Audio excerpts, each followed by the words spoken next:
Monsieur le Président, c'est bon? Voilà, bonsoir tout le monde et bonsoir à Monsieur Emmanuel Milliard surtout, qui est déjà là avec nous. En fait, on lui souhaite la bienvenue à cette présentation. Je rappelle pour tout le monde que, en fait, Monsieur Emmanuel Milliard va nous présenter un sujet assez intéressant portant surtout sur l'influence de la responsabilité des enseignants en premier et deuxième cycle du fondamental sur la réussite scolaire des élèves en Haïti de 2020 à 2025. Il a choisi comme cas d'étude 3 écoles de la commune de Caille-Jacmel. Donc, le jury est ainsi composé de, premièrement, en fait, moi-même, Jean-Louis comme président de jury. Il y a l'encadreur, c'est le directeur de mémoire, M. Juvenson Moïse, et le rapporteur, le docteur Jude-Marie Saint-Martin. Je ne sais pas est-ce que le docteur Saint-Martin est là, mais malheureusement, il est empêché. C'est bien le docteur Christophe Providence qui va lui remplacer. Donc, nous accordons 10 minutes à M. Milliard pour la présentation de son travail. Monsieur Milliard, vous avez... Merci. Merci. Je salue l'honorable président du jury. Je salue les autres honorables membres du jury. Je salue particulièrement mon professeur, mon encadreur, mon directeur de recherche, M. Juvenson Moïse. Et également, je salue mes camarades et d'autres membres de l'assistance. Je suis Emmanuel Milliard. Je suis un étudiant de la 4e année des sciences de l'éducation à l'IES. J'ai préparé mon mémoire sur l'influence de la responsabilité des enseignants en premier et deuxième cycle du fondamental sur la réussite scolaire des élèves en Haïti entre 2020 et 2025, le cas de 3 écoles de la commune des Cayes. Pour cette présentation-là, j'ai élaboré un plan dans lequel il y a l'introduction, le cadre théorique, la méthodologie de recherche, les résultats et la confirmation de l'hypothèse, la conclusion, les limites et les recommandations. Dans le contexte de cette étude, nous avons 2 variables. D'abord, les enseignants qui jouent un rôle central dans les apprentissages, puis la réussite scolaire des élèves en dépend grandement. Selon nos constats, en dépit du fait que nous constatons ces 2 variables-là, nous avons également réalisé que les écoles fondamentales en Haïti évoluent dans un contexte de fortes contraintes sociales, économiques et institutionnelles. Particulièrement, la commune des Cayes présente une diversité d'établissements scolaires publics, privés et congréganistes. Cela veut dire que la commune des Cayes n'échappe pas à cette réalité. Pour justifier notre étude, nous avons pu comprendre que la réussite scolaire ne dépend pas uniquement des conditions matérielles.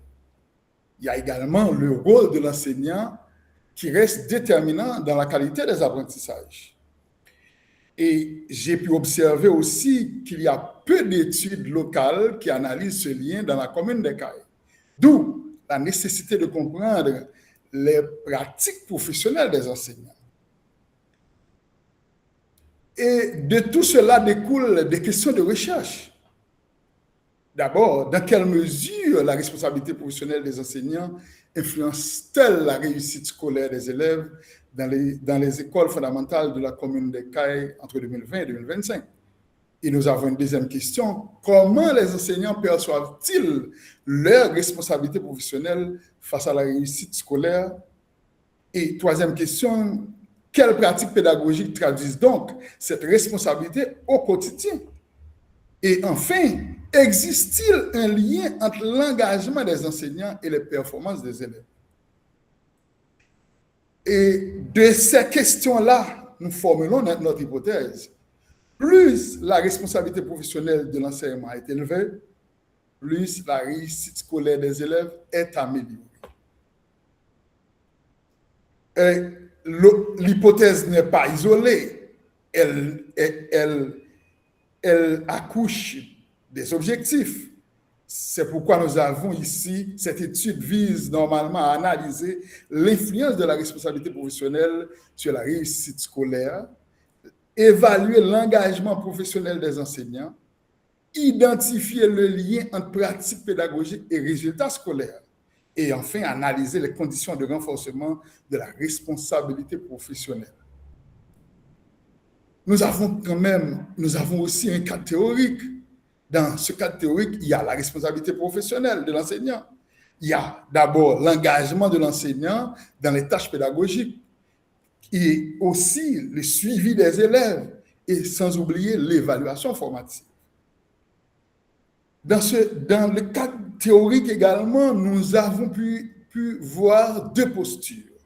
La posture administrative que nous aide à comprendre M. Fritz d'Orvilliers, qui nous montre que les tâches administratives sont dominantes pour l'enseignant. Il y a un faible suivi pédagogique quand il y a les tâches administratives. Et le risque d'échec scolaire augmente. Nous avons une autre posture enseignante et c'est celle-ci que nous préconisons. C'est celle-ci que nous adoptons, qui est donc la posture proactive que nous propose Philippe Perrenon, qui met l'accent sur la préparation rigoureuse, le suivi individualisé, l'adaptation pédagogique, et tout cela favorise grandement la réussite. Dans la méthodologie de recherche, nous avons un type de recherche que nous adoptons. C'est l'approche mixte qui donne une analyse quantitative et une analyse qualitative. Et John Creswell nous le recommande. Comprendre et mesurer les pratiques enseignantes. Dans la méthodologie de recherche, deuxième volet, nous avons également la zone d'étude. La recherche a été menée dans 3 écoles de la commune des Cayes. Une école publique, une école congréganiste et une école privée laïque. Dans le 3e volet, nous avons la population et l'échantillon. Cette étude a concerné 71 participants, dont 44 élèves, ils étaient 45, il y a un élève qui a abandonné, 15 enseignants, 9 parents et 3 directeurs. Et il n'y a pas que la population et l'échantillon, il y a aussi les méthodes et outils. Et c'est un échantillonnage raisonné que nous avons choisi. Dans cet échantillonnage, après l'échantillonnage, nous avons le questionnaire, des entretiens semi-directifs, une analyse documentaire, ce qui nous donne normalement la triangulation des données. Et au 4e volet de la méthodologie de recherche, nous avons la méthode d'analyse, qui est d'abord l'analyse quantitative, qui nous expose à des statistiques simples, des pourcentages, des fréquences, des chiffres. Analyse qualitative qui donne lieu à des interprétations, l'interprétation des discours, l'appréciation des acteurs. Les résultats quantitatifs, nous ne pouvons pas les négliger. Il y a le niveau d'engagement des enseignants, la performance scolaire des élèves, les relations positives observées. Et les résultats qualitatifs, d'où les perceptions des directeurs et l'opinion des élèves, la façon dont les enseignants comprennent les choses, importance du suivi pédagogique, impact du manque d'encadrement. Et en guise de conclusion générale, nous avons l'influence réelle maintenant de la responsabilité professionnelle. D'où la nécessité de renforcer la posture proactive. C'est celle que nous préconisons, mais il faut quand même la renforcer. Il y a également l'amélioration de la qualité éducative. Et comme interprétation, nous avons la confirmation du lien entre les deux variables, la posture enseignante et la réussite scolaire. Et l'importance du suivi et de l'évaluation formative, puis la confirmation de l'hypothèse. Et comme toute étude scientifique a des limites, malheureusement, les limites de cette étude, c'était un petit échantillon de 3 écoles. Des données de base sur perception subjective. Les directeurs nous disaient ce qu'ils ont pensé, ce qu'ils ont compris, les élèves, les enseignants. Et il y avait également des difficultés de généralisation dans les résultats. Puis, nous avons les recommandations. la formation continue des enseignants. Il faut continuer à former les enseignants, la réduction des charges administratives, puisque le professeur ne peut pas continuer à avoir des charges administratives puisqu'il a des choses sur le plan pédagogique à faire, et le renforcement du suivi pédagogique.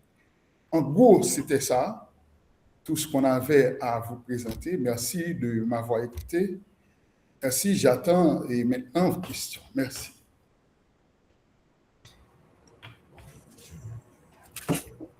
Voilà, merci beaucoup, Monsieur Milliard, pour votre présentation. Félicitations puisque vous avez pu gérer les 10 minutes qui vous ont été accordées avec une économie d'une minute environ, Félicitations. Maintenant, on va passer la parole au rapporteur qui va surtout vous adresser ces remarques et également vous poser certaines questions éventuellement. Donc, je souhaiterais que vous prêtiez vraiment attention à ces différentes remarques puisque vous allez quand même les utiliser pour, je dirais, finaliser votre travail et sous peu. Donc, docteur Providence, monsieur le rapporteur, vous avez la parole. Merci, monsieur le président. Je salue mon collègue, l'encadreur, et je le remercie pour cet engagement et ce lourd travail. Et je félicite et je remercie l'impétrant pour son exposé. Il a voulu nous convaincre. On sentait vraiment toute l'implication, la force derrière, et même si on demande aux étudiants surtout de le faire dans le texte, parce que ça aussi, quand l'auteur n'est pas là, le lecteur se trouve face à un texte et il doit comprendre. Voilà, donc merci pour l'exposé, merci pour le travail. Le sujet est intéressant, d'accord, très intéressant. Je vais commencer par quelques reproches, puisqu'il y a le canevas de l'EUS, il y a des choses à respecter. Bon, il y a des doublons à enlever, d'accord, déjà au niveau de la page de couverture, je ne sais pas pourquoi tu as annoncé quelque chose et puis après il y a le sujet derrière et tout.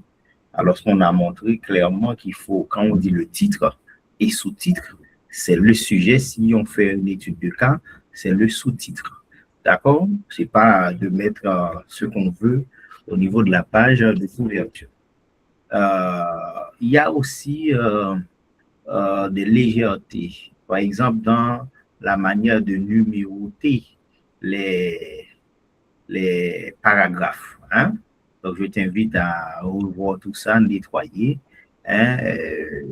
parce que c'est pas, si on va dans le 3e chapitre, par exemple, c'est du n'importe quoi.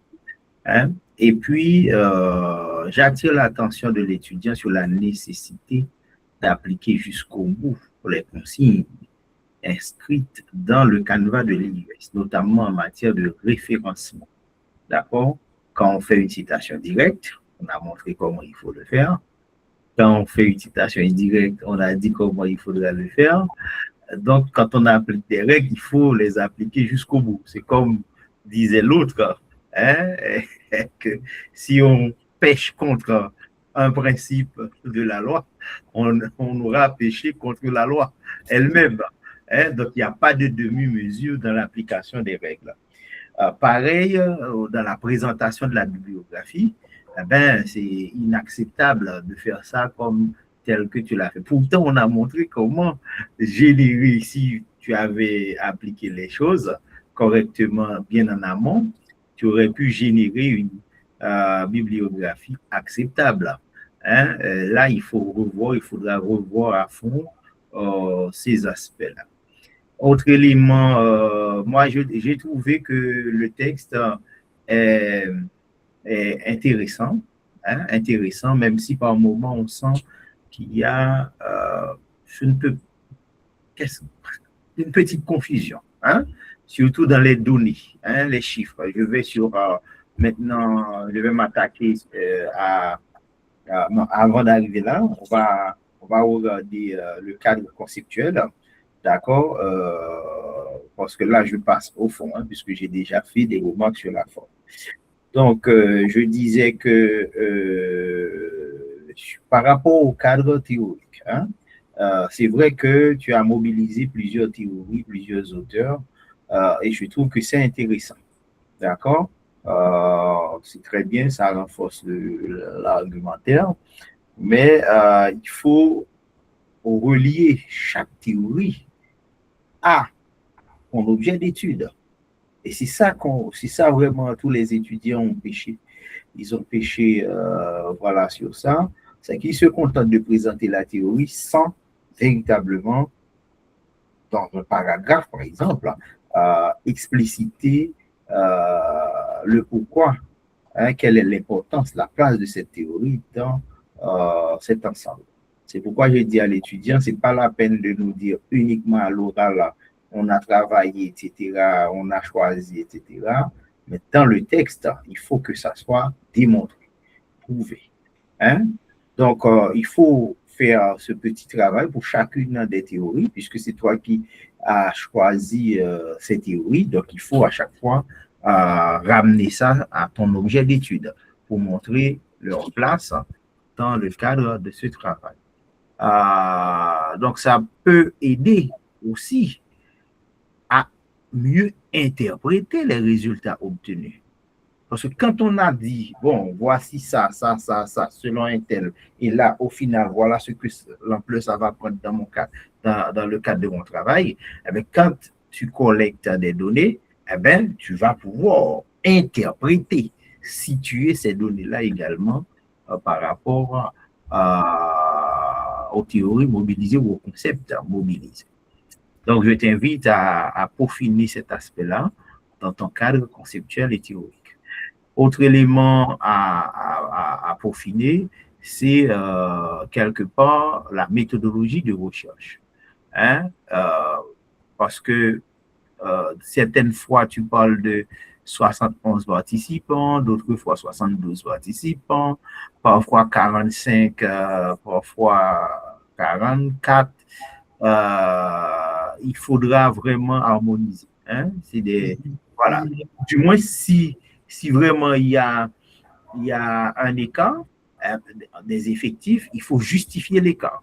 Hein, montrer que finalement, par argument à l'appui, voilà pourquoi avant il y avait ça et ensuite on est arrivé à telle donnée. Il faut enlever, parce que tu traites en réalité, et tu l'as bien annoncé, tu traites non pas de l'empathie, d'accord? Tu ne traites pas de l'empathie, tu traites de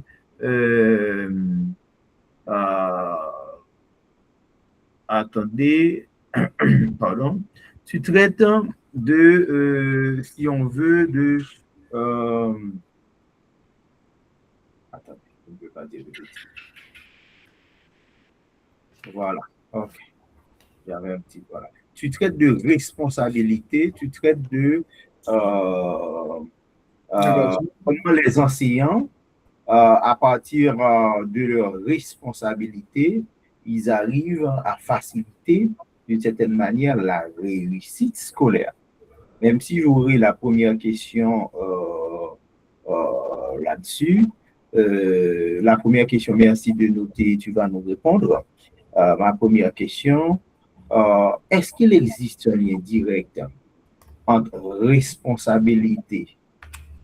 Comment tu peux nous démontrer que la responsabilité des enseignants aboutit ou garantirait la réussite scolaire des élèves? Par quel mécanisme? Hein? Montre-nous comment là on voit la responsabilité et là on voit la réussite des élèves.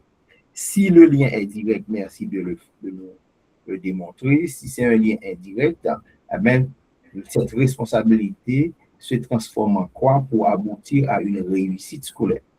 Voilà, ça c'est la première question que tu vas nous répondre tout à l'heure. Je continue avec mes remarques pour t'aider à peaufiner ton travail. Il faut toujours préciser les choses parce qu'au niveau méthodologique, comme on vient de le dire, au niveau de l'analyse des résultats, présentation et analyse des résultats, on t'invite donc c'est comme la suite naturelle sur les précisions apportées au niveau du nombre de participants et tout. Il faut vérifier les tableaux. Il faut recalculer les pourcentages parce que je trouve qu'il y a des erreurs. Donc, je t'invite à revoir tout ça. Et bien entendu, d'une certaine manière, démontrer s'il existe une relation forte ou pas entre, d'où ma question, responsabilité enseignante et réussite scolaire, ou pas. Donc, il faut avoir en clair, il faut faire une analyse prudente. Je t'invite à faire ça, une analyse prudente, plus nuancée. Parce qu'il me semble que tu vas nous dire tout à l'heure, mais il me semble que ce lien-là ne peut pas être aussi étanche, aussi clair. Autre élément, je pense que tu peux... Alors, la structure générale du texte en 3 chapitres est lisible, d'accord? Donc, on a bien compris, à chaque fois, tu passes du niveau théorique au niveau empirique en passant par le niveau méthodologique.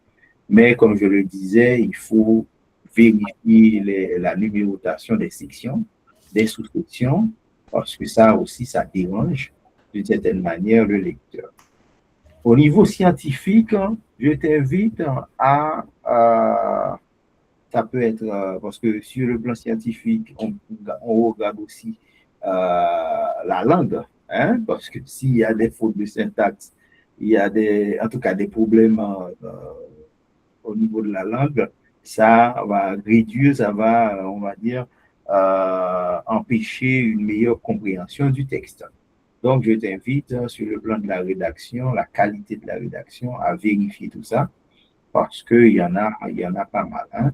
Il y a des fautes. Et puis, il faut adopter, parce que quand on est au niveau de la recherche, on ne fait pas du militantisme, on ne fait pas il faut être, comment on peut dire ça, il faut prendre assez de recul par rapport à l'objet étudié et pour pouvoir démontrer quelque chose. Donc, je t'invite à adopter un style plus sobre, plus scientifique, plus cohérent. Quand tu vas dans la manière de rédiger le texte. D'ailleurs, on parle de neutralité obligatoire du chercheur.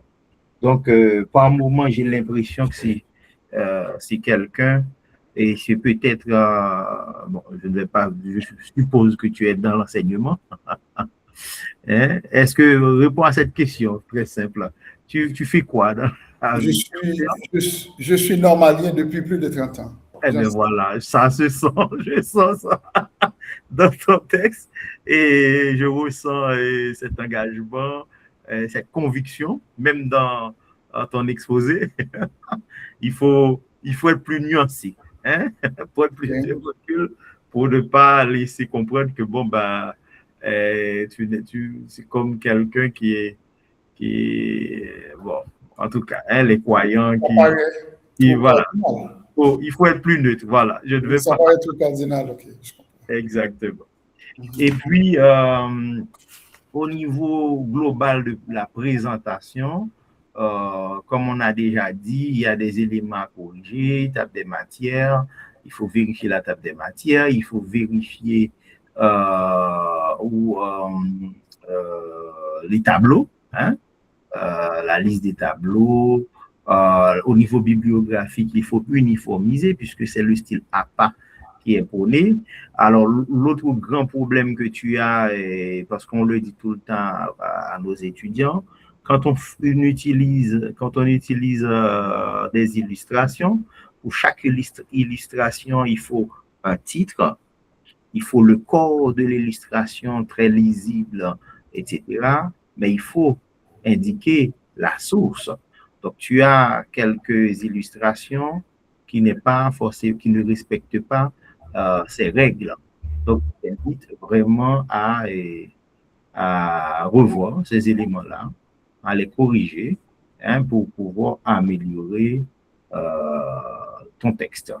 Voilà, Monsieur le Président, je vais m'arrêter là. Il va répondre à notre question. Et puis, une deuxième question, c'est comment tu as fait clairement? Pourquoi ces établissements? Hein? Et puis, quel est le... Parce que moi, je m'attendais un peu plus à une analyse comparée entre les établissements. Pourquoi tu n'as pas insisté sur une analyse comparée dans ce travail? Merci, Monsieur le Président. Je m'arrête là. Merci, monsieur le rapporteur. Merci. En fait, j'espère que monsieur Milliard a bien saisi les remarques ainsi que les questions. Maintenant, monsieur Milliard, vous avez suffisamment de temps, non seulement pour réagir face aux différentes critiques qui vous ont été adressées, mais également pour répondre aux différentes questions. Merci, Monsieur le Président. D'abord, je vais répondre à la question de manque de précision sur le nombre de participants. J'avais prévu 45 élèves, 15 élèves par école. Il y a un élève qui a abandonné, qui a égaré son questionnaire. C'est pourquoi on est réduit à 44 élèves. Donc, les 72 participants initialement qu'on avait, donc, ont été réduits à 71 participants. D'où les 45 élèves donc, sont normalement réduits à 44 élèves. C'est pourquoi vous voyez dans le texte 44 et vous voyez 71 au lieu de 72, etc. Donc, je pense avoir parlé de ça dans mon exposé, mais ça n'a pas suffi pour que vous en soyez convaincus, parce que dans mon texte, il y a vraiment cette confusion. Il y a 72, il y a 71, il y a 44. Je suis totalement d'accord avec vous et je vais faire de mon mieux pour corriger toutes ces erreurs. Et sur le côté, et sur le plan de la forme, et dans mon texte, dans le contenu, je vais faire tout ce qui est possible pour que cela soit un bon dépôt. Merci, merci, merci pour vos remarques. Il y a la question à laquelle je vais répondre, c'était la première, donc, concernant la responsabilité que l'enseignant a. L'enseignant a des responsabilités. Comment cette responsabilité, je crois, peut aider l'élève à réussir. Est-ce que je me trompe, Dr. Brésil et Providence? Est-ce que ce n'est pas ça la question? Allô? Je n'entends pas? Okay. Monsieur Millard, est-ce que vous n'avez pas noté les questions? Oui, j'ai noté. Mais ça veut dire, est-ce que le lien entre ces deux, puisque tu as utilisé deux concepts, deux notions, selon toi, est-ce que ce lien-là est direct ou indirect? Si c'est direct, il faut nous démontrer que ça aille directement. Si c'est indirect, il faut nous montrer par quel mécanisme. Et à chaque fois qu'on pose des questions, c'est parce que tout n'est pas tout clair dans le texte à ce niveau-là. Voilà. Okay. D'abord, l'enseignant a des liens directs sur la réussite scolaire. Pourquoi nous disons que l'enseignant a des liens directs sur la réussite scolaire des élèves? D'abord, c'est parce que, d'après mon observation, puisque je supervise certaines écoles depuis environ 10 ans, du premier et des deux cycles que j'ai fait montrer dans mon mémoire, je vois que l'enseignant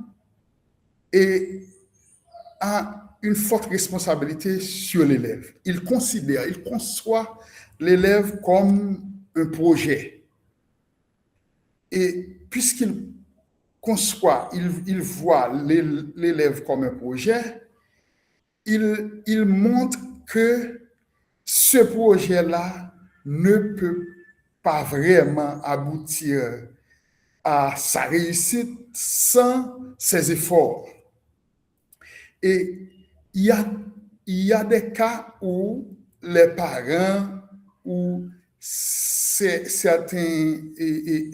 parents ou bien les élèves eux-mêmes n'arrivent pas vraiment à se concentrer ou du moins à avoir de l'influence sur la réussite scolaire. Et dans ce cas précis, l'enseignant lui-même, il fait d'énormes sacrifices pour aider l'élève. Non seulement à ce niveau-là, il écrit pour eux, pour certains, sur les tableaux, il les aide sur le plan pédagogique, il utilise des méthodes pour les aider à mieux comprendre, il reprend tout ce que les élèves ne comprennent pas. Mais c'est son job. A un lien direct. Ce que tu décris là, c'est son job. On ne demande rien d'autre qu'à l'enseignant. Ce que tu décris. Mais n'oubliez pas que l'enseignant, ce n'est pas seulement les méthodes, ce ne sont pas seulement les affaires pédagogiques qui l'intéressent, parce qu'il a une forte responsabilité.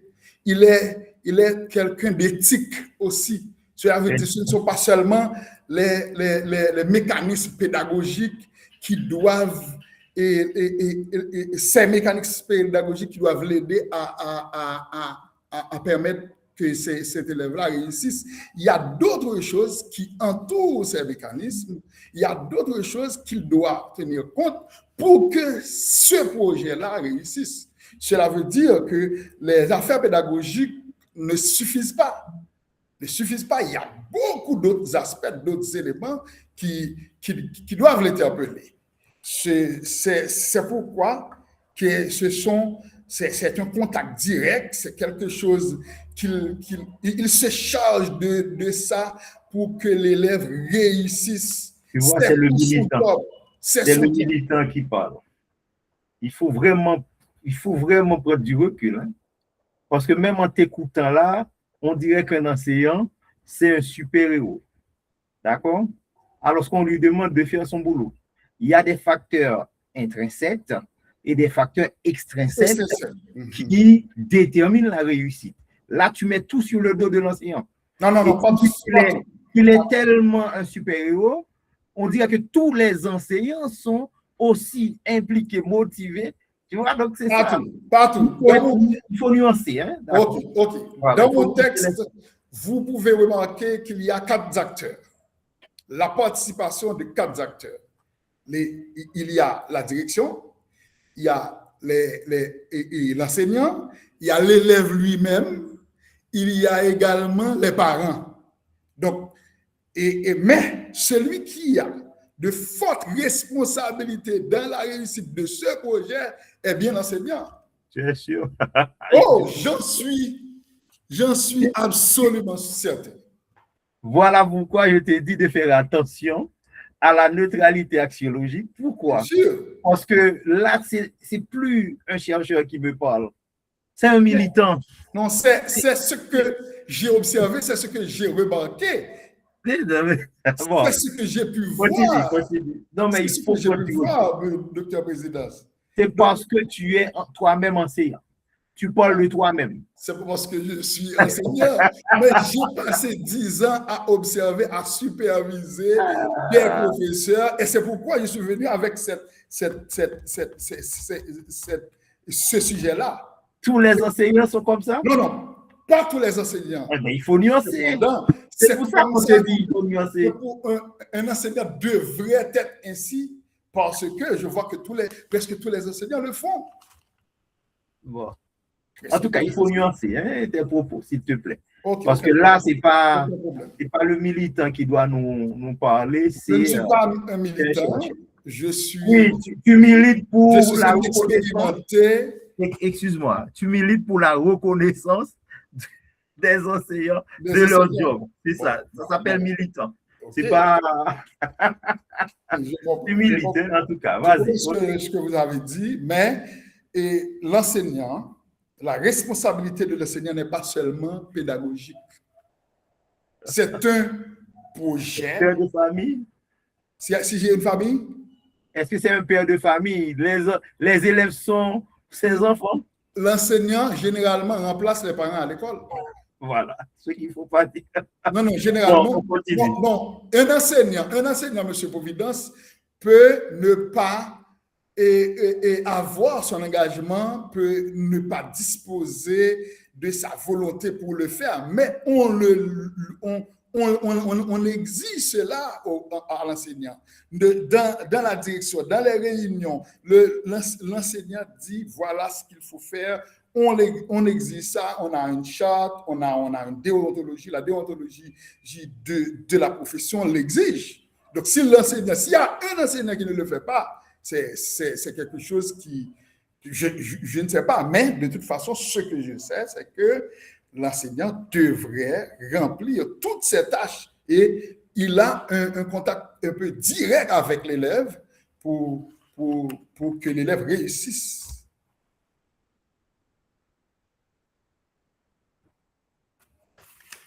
Là, je ne sais pas si c'est la deuxième question. On ne va pas pouvoir te changer une soutenance. Mais dans le document, tu dois prendre du recul, hein, franchement. Ok, aucun problème. Je le ferai de toute façon. Et, ok, aucun problème. Et est-ce que je dois tenter de répondre à la deuxième question, s'il vous plaît? Bien sûr. Okay. La deuxième question, c'était pourquoi ces établissements, pourquoi ce n'est pas une analyse comparée que je fais des établissements? Il y a une toute petite comparaison dans les 3 établissements que j'ai choisis. Il y a quand même un petit contraste parce que je n'ai pas choisi les établissements, 3 établissements publics, par exemple, ou 3 établissements congréganistes, ou du moins 3 établissements privés laïques. J'ai pris le soin de choisir un établissement privé laïque, ça veut dire qui n'accentue pas sur la religion, et un établissement congréganiste et un établissement public. Et le contraste que j'ai recueilli, c'est que dans un établissement, par exemple l'établissement congréganiste, et à la fin du mois, tous les profs ont été rémunérés comme leur contrat l'a indiqué. Tandis que dans l'école publique, 7 jours après, 8 jours après, je suis passé pour avoir la cueillette des questionnaires. Donc, les enseignants ne pouvaient pas me le donner parce qu'ils n'ont pas été encore rémunérés. Ils n'ont pas encore eu leur salaire. Donc, cela a quand même des conséquences sur la motivation des enseignants pour que le travail aboutisse. C'est pourquoi je n'avais pas choisi tous les établissements issus d'une même congrégation, par exemple. Il y a l'établissement privé laïque, il y avait d'autres problèmes. Ce n'est pas le même niveau de discipline, par exemple. Quand je suis arrivé à cette école, c'est ce qu'on attend de toi, puisque tu as choisi les 3 établissements. Dans le texte, tu dois justifier pourquoi. Et dans ton analyse, tu dois nuancer. Parce que tu ne peux pas présenter les 3 comme s'il s'agit d'une même réalité. Il faut nuancer, ça manque dans ton texte. D'accord? Donc, comme on est pressé par le temps, je t'invite à considérer cette remarque, d'accord, pour renforcer l'analyse et l'interprétation de tes données. Parce que là, ça manque. Parce que même toi, tu le dis, il y a d'autres critères qui permettent de différencier chaque établissement.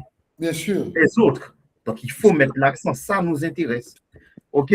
Merci. Voilà, Monsieur le Président. OK, d'accord. Merci beaucoup, monsieur le rapporteur. Bon, je vais passer la parole à l'encadreur, mais bien avant, il y a un petit souci que j'ai, et surtout avec la formulation du sujet, et j'aurais souhaité avoir surtout une réaction de la part de monsieur Milliard sur ce constat. En fait, c'est en ce qui concerne la formulation de votre sujet. Donc, vous parlez de l'influence de la responsabilité des enseignants. Et vous choisissez comme cas d'étude 3 écoles de la commune de Caille-Jacques même, c'est ça? Des Cailles. De la commune des Cailles. C'est ça. C'est ça. De la Oui, commune des Cailles. Oui. Bon, mais vous parlez en quelque sorte, si je regarde bien votre sujet, c'est vous essayez d'analyser l'influence de la responsabilité des enseignants premier et deuxième cycle du fondamental sur la réussite scolaire des élèves en Haïti. Donc, la réussite des scolaires des élèves en Haïti. Je me questionne sur la représentativité de votre échantillon. C'est pourquoi que je voudrais avoir votre réaction sur ce constat-là. Est-ce que vous pensez que votre sujet, ou du moins les résultats de votre recherche, peuvent être généralisés, surtout lorsqu'on regarde la taille de votre échantillon? Est-ce que vous pensez que votre échantillon est représentatif? Est-ce que vous pensez que les résultats obtenus peuvent être généralisés à l'échelle du pays, puisque vous parlez de la réussite des élèves en Haïti? OK. Il est vrai que je l'ai dit dans ma présentation et dans mon texte, toute recherche a ses limites. Et l'une des limites de ma recherche, c'est parce que l'échantillon est un peu petit. Je comprends. Et je ne peux pas arriver vraiment à généraliser puisque, comme je vais vous le dire, il est vrai que j'ai dit en Haïti. J'ai dit en Haïti parce que c'était en Haïti et je délimite mon sujet, si vous avez pu bien remarquer. Je l'ai délimité à la commune des Cailles et même à la commune des Cailles, j'ai choisi 3 écoles, seulement 3 écoles. Normalement, ce n'est pas un échantillon vraiment représentatif. C'est une recherche, c'est quelque chose que je fais pour au moins permettre d'autres ouvertures pour d'autres recherches à l'avenir. Parce que je travaille de 8h à 4h. Je n'ai pas vraiment assez de temps pour aller et voir presque toutes les écoles. Et le temps qui m'était imparti pour faire ce mémoire, alors pour moi, ça me manquait beaucoup. Donc, c'est pourquoi j'ai choisi seulement 3 écoles. Donc, l'échantillon n'est pas assez représentatif, je le reconnais. Et je pense qu'au moins, ça peut créer d'autres ouvertures pour d'autres études. Et pour moi-même, plus tard, je peux arriver dans une thèse de doctorat, ou du moins, je ne sais pas, je peux élargir le cadre et aller faire de plus en plus de recherches dans d'autres communes et dans tout le pays. Donc, et ça quand même, ça annonce quelque chose. Mais ce n'est pas que c'est représentatif, vraiment, pour tout le pays. Non. Donc là, on peut se demander, est-ce qu'il n'y a pas lieu de préférence de délimiter ça dès la formation même, dès la formulation même du sujet, au lieu de dire c'est en Haïti, et pourquoi pas limiter votre sujet tout simplement à la commune des Cailles, comme vous le mentionnez dans votre... De toute façon, Monsieur le Président, les écoles se trouvent en Haïti. Même si ce n'est pas quelque chose que j'ai fait que je n'ai pas consulté toutes les écoles ou bien de chaque commune, etc. Mais quand même, ça se trouve en Haïti, mais dans mon sujet, je l'ai délimité, j'ai dit dans la commune d'Incaille, et dans la commune d'Incaille, j'ai choisi seulement 3 écoles. Donc, je pense qu'il y a quelque chose qui indique clairement où cette étude est réalisée. N'est-ce pas, Monsieur le Président? On comprend très bien votre intervention, Monsieur Milia. Cependant, je rappelle pour vous et pour l'assistance que, en fait, l'une des caractéristiques d'un échantillon, l'une des caractéristiques principales d'un échantillon, c'est la représentativité. Donc, si l'échantillon n'est pas représentatif, donc à ce moment-là, on ne pourra pas généraliser le résultat. Donc voilà, merci pour votre intervention, vos réactions. On va maintenant passer la parole à l'encadreur, hein, M. Moïse. Je ne sais pas est-ce qu'il est là. M. Moïse, vous avez la parole. Merci, Monsieur le Président, et j'espère que vous m'écoutez assez bien, vous m'entendez assez bien, puisqu'il y a un problème. Et Internet. OK. Alors, merci. Je n'avais pas peut-être à intervenir, puisque je crois que M. Milliard avait tout préparé lors de la séance ou des séances de répétition. Il a tout fait, il a bien fait. Et c'est pourquoi je me suis dit, normalement, pourquoi intervenir? Sinon, c'est de le féliciter et de le remercier. Alors, Monsieur le Président, et bon, je dois vous saluer, excusez-moi, j'ai oublié, je salue également le docteur Providence, le rapporteur, et j'en profite pour féliciter Monsieur Milliard pour son courage et son engagement, parce que Monsieur Milliard, comme il vient de le dire, il a plusieurs années d'expérience. Et étant jeune, je me dis, est-ce que j'allais procéder comme M. Milliard? Il a laissé l'école ou bien la faculté, les études depuis de bonnes années et il a décidé, malgré ses expériences, de retourner à l'université ou bien à une faculté pour continuer ses études ou bien pour avoir un diplôme. Donc, je le félicite et dans les cours, toujours, je lui parle ainsi et parfois je souris par rapport à son courage. Donc, félicitations, M. Milliard. Donc, il est vrai que c'est un travail scientifique et il y a certaines choses qu'on doit souligner et je ne vais pas dire de prioriser également ou bien de prendre pitié pour M. Milliard. Donc, s'il n'était pas courageux, il aurait laissé ou bien laissé tomber le travail parce qu'on avait rédigé dans un premier temps, lors de notre première rencontre, un calendrier. Et pourtant, M. Milliard n'arrivait pas à respecter ce calendrier par rapport à sa santé. Et il a aussi un problème, il n'est pas technicien en informatique, et trouver quelqu'un pour l'aider à arranger certaines choses, c'était difficile. Donc, il est obligé d'appeler l'une de ses camarades ou bien l'une de ses collègues pour l'aider.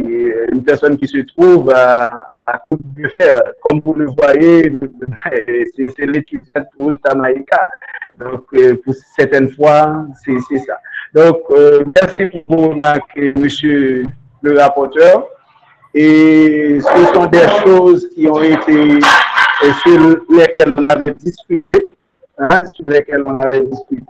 mais malheureusement, par rapport à ce problème technique, M. Milliard, bon, voilà, il n'arrivait pas à gérer ça. Donc, pour la première question, bon, je ne veux pas défendre M. Milliard, mais c'est peut-être un petit problème, c'est un problème de compréhension. Je le dis ainsi parce que dans son travail, il a évoqué certaines choses pour montrer le lien existant entre responsabilité et réussite. c'est un problème de compréhension peut-être, ou bien il voulait défendre, ou bien bon, il ne comprenait pas. Il a oublié comment défendre le travail scientifique ou bien comment avancer ses arguments. Mais il l'a évoqué dans son texte, dans ses écrits. Donc, j'ai toujours ce problème dans les cours, puisque c'est le de mes étudiants, j'ai toujours critiqué M. Milliard pour ce comportement. Parfois, il dit quelque chose dans son texte et parfois, il a tendance d'improviser. Bon, donc, c'est ça. Donc, pour le sujet, Monsieur le Président, j'ai toujours dit aux étudiants, bon, je ne sais pas si c'est un problème, si l'étudiant a dit tout simplement l'influence de la responsabilité des enseignants sur la réussite scolaire des élèves du fondamental qui se trouvent dans la commune des Cailles, et oui, pour les personnes qui se trouvent en Haïti, qui vont lire ce document, donc ils vont dire, ok, normalement, je connais les Cailles, je connais la commune des Cailles, etc. Mais pour une personne qui se trouve en Afrique, en France, donc ils doivent savoir, ou bien elles doivent savoir, normalement, ok, ce travail se réalise en Haïti. Donc c'est le sujet qui se pose en Haïti, mais le cas d'étude, c'est dans la commune de Caille. Donc je ne sais pas si, normalement, puisque M. Miller a dit, normalement, peut-être il va continuer avec cette recherche sur ce même sujet, mais je me demande, Monsieur le Président, est-ce que normalement l'étudiant devrait enlever en Haïti, bien devrait corriger en Haïti dans son sujet. Alors merci pour les remarques et j'espère que M. Miller a tout pris, a tout noté et j'espère qu'elle va les prendre en considération et ensemble on va en discuter pour les corriger et profiler le travail. Merci beaucoup. Merci, monsieur l'encadreur. Merci beaucoup. Bon, en fait, il est déjà 6h33. Je crois qu'il y a une autre soutenance qui devrait démarrer, démarrer à 6h30, si je ne me trompe pas. Donc, on va mettre un terme, vraiment un terme, dans 30 secondes. Et monsieur Milliard, est-ce que vous avez une réaction dans 30 secondes pour qu'on puisse terminer? Merci, Ilyes. Merci, cher encadreur.